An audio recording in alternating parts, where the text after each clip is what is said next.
How's the process of just getting on the same page going? It's good. I got some guys that love football, and that always makes it easier. You know, those guys, they want to work, they want to get better, you know, and I know a lot of coaches say that, you know, when they get up there, but these guys really do.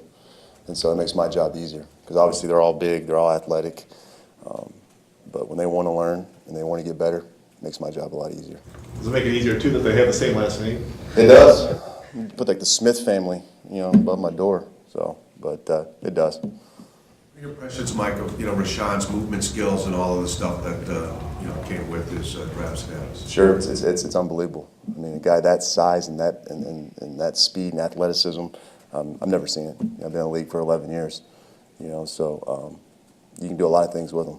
You know, usually at Kansas City, where I was at before here, you know, I had D40s, smaller, great get off, right? And you got Justin Houston, that's a big, strong guy, okay? And then you get a guy, Gary, it's both of them, you know? And so when you're a tackle in this league, and we learned that today with Gary, you know, they look kind of guy you are, you know? You got a guy that's got to get off speed, and you're strong, and you're powerful. It's a dangerous combination. So you just got to learn how to use those tools. So Mike, when obviously Goody signs Preston's Darius, you know, you guys have two brand new big talented guys to work with. And then on draft day when Rashan's sitting there at 12, I mean, did you think, man, this is like a bonus getting another one, or do you have any idea or feel for? Sure. I mean, we have that process going up to it. You know, for us, I mean, just to have those two guys, I still value everybody. Whoever gives me on a list, I still look at everybody anyways, because I think it's a good way to judge what's out there, right? If I just look at the 10 guys they give me, you know, I can't compare Gary to Bosa, even though we wouldn't get him. I want to see where he's at and compare, you know. And so going in that, I knew we had a chance. You know, I honestly didn't think he was going to go at 12. I thought he was going to go way before then, right? How I evaluated, looked at him, you know. And I'll throw out there, I thought he was the best in the league, or the best in college football as outside linebacker. I had him number one, right, because I believe in that, and I believe in him. And so I was very excited when we got him. I was running down the hallway, you know. So I know what he has, and I know what he can do, and I'm excited to work with him. So the problem for those of us that don't watch as much film Sure. is he had 3.5 sacks. He was this high-level recruit. So what did you see as you watched him play that made you feel that strongly about him? 'Cause that says a lot. Sure. I think you have to go back to the whole process of it, going to the combine. When I went to the combine, I tried to watch a couple of games on each guy. I mean, I just got from Kansas City. So I kind of knew what athlete Gary was, these guys. But the first thing, when I sat down with them, okay, that's the first thing. Is this a guy that I can spend every day with, hours with, and spend a lot of time? Is he a good person? And when I left the combine, I knew right then, this kid loves football. I think I have a good judgment of character. And I said, all right, this kid, he loves it. So I loved it right now with him on that. And then I got to the film, and then I watched the film. Talked about it. His athletic ability is the first thing that pops off the charts. Never looked at his sacks. To me, that's one thing you're going to learn. And I was stressed in Kansas City, and my guys bought into that, and you guys have actually helped. I care about pressure affecting the quarterback. That's the number one thing. You know, I'll take a guy that does his job play after play after play after play, being consistent and have 0 sacks, but he does his job and he's affecting the quarterback, right? If you look at D4, he was number 1 in the NFL last year. Justin was 4. We never talked about sacks. Those will come. If you got a room that believes the only way to get a pressure is a sack, you're going to have a very disappointing room in the NFL because these guys are good, right? And so that I could care about the sack stuff. When I watched him affecting the quarterback, right? Because you're still going to talk about a kid that's raw. He's got a lot to learn. I understand that, but I see him affecting the quarterback. You know, he had 60-something pressures last couple of years. You see it on there. He played a lot of 6 technique, right? That's tough to rush a quarterback from a 6 technique. Okay, so you look at stuff like that, and I think a lot of it really, guys, when you go into it, and I've been in this thing long enough, is once one person says something bad about somebody, and it kind of is a snowball. You know, like at one point I heard that Gary doesn't hustle to the football. You find me one coach at Michigan, trust me, I've talked to all of them, that said he doesn't work hard. But how did that get leaked out? So it's funny how this thing works. That's why I said at the beginning of this, when I go in the process, I watch everybody. I never read one thing about somebody. I don't even want a scout to tell me anything about the guy. I want my own opinion on the kid. And so that's why I speak so strongly about my players and about Gary is, obviously I believe in him. Goody does, Mike Pettin does, or he wouldn't be here. And I feel that strong about the kid. So What's the process of taking a kid with that kind of athleticism who's played against really good Sure. competition at Michigan and transitioning him now to this level?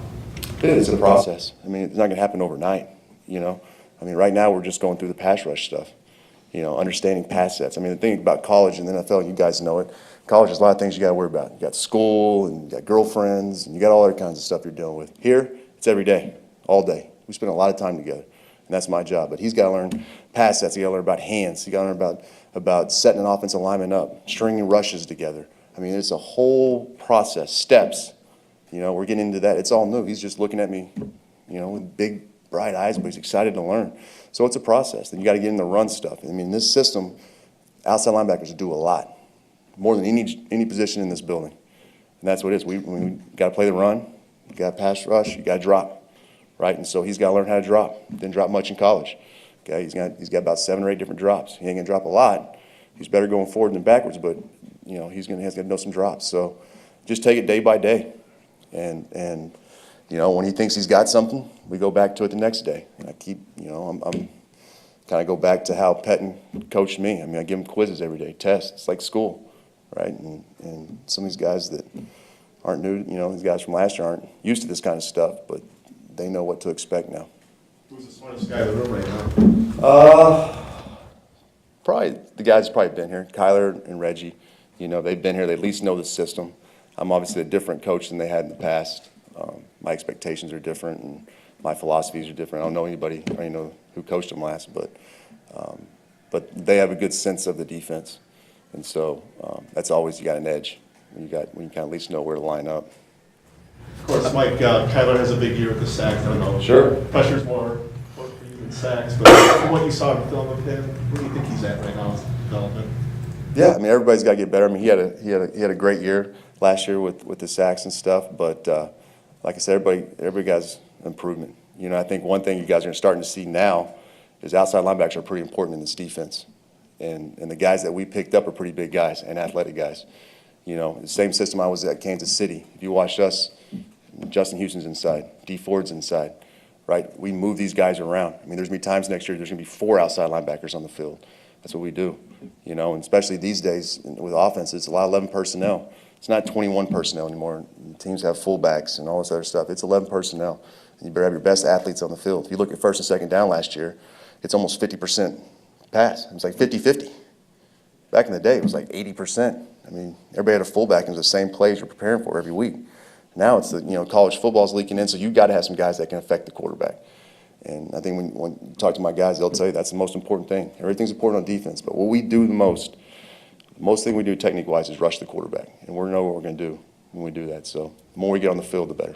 Where do you think Kyler's at with that versatility, being maybe that total package that you desire? Sure, I think he has it. The thing about him that I think he has a big edge on really everybody is the dropping stuff. It comes easy to him. So now you get a guy like him that can rush and get back. And you talk about the simulated pressures or even our fire zones, all this stuff, guys dropping, coming, all that. He can do that. And for him right now, because he's got a good grasp of the defense, you know, you can kind of move him around. Right now with Gary, you're just doing one thing, you're on the edge right now. Okay, next week I'm going to kick a couple plays inside. Kyler can do that. You're going to go play Sam. All right, next one you're going to go play rush. All right, now you're going to go play the 3 technique. He can do that. And Reggie can too. And so right now Zadarius has done a good job. Zadarius is getting a lot of inside and outside. So that's what excites me most about these guys is they can do it. Is there a lot of, with some of your guys kicking inside and then some of the defensive linemen at times, we saw Kenny drop on occasion last year. Is there like interplay or intercoaching with you and Jerry? Oh, for mixing sure. those skill sets? Me and Jerry talk every morning. You know, there's periods that we do together. There's a period I'll send Z and Gary go with the D-line first 3 or 4 minutes of individual, right? There's some, you know, I think twice a week we do pass rush together, right? And so you've got to be on the same page. Like I said, we do too much together, right? When you get in that sub stuff, I mean, it's a 4-man front, right? And it's running games and stuff. And so me and Jerry got to be on the same page. And it might be the best relationship I've had with the coach since I've been doing outside linebackers. He's a really dang good coach, knows his stuff. When Mike Pettin got here last year, he brought Ryan with him, but that was really it. We haven't had a coach that has spent as much time with him as you have. he was talking about versatility before and what Michael asked about moving guys around. Is that one of the basic tenets of a Penn defense, is having that versatility and flexibility? And maybe what are some of the other things that when you guys have those kinds of pieces, you guys are able to do with your scheme? Because he didn't necessarily have all those pieces last year. Yeah, sure. I mean, I've had the opportunity to play in this system and now coach it for a while. And so I can kind of see how this whole thing was been built for a long time.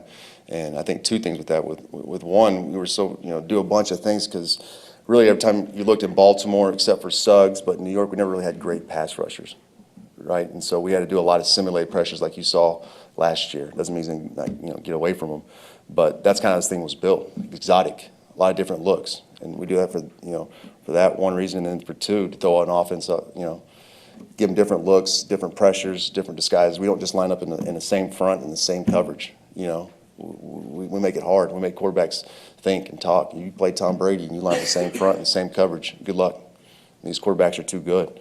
And so I think now what's exciting about this, and it makes Mike excited, I think everybody in this thing, is you've got some guys that can affect the quarterback. Like I had last year in Kansas City. I mean, you get some guys and you got the pieces we're starting to get on the back end too, and at linebacker. I mean, this is it just gave me the goosebumps, actually. I don't lie to you. My hair just up, but you get excited. That's why you coach this game, and I'm excited.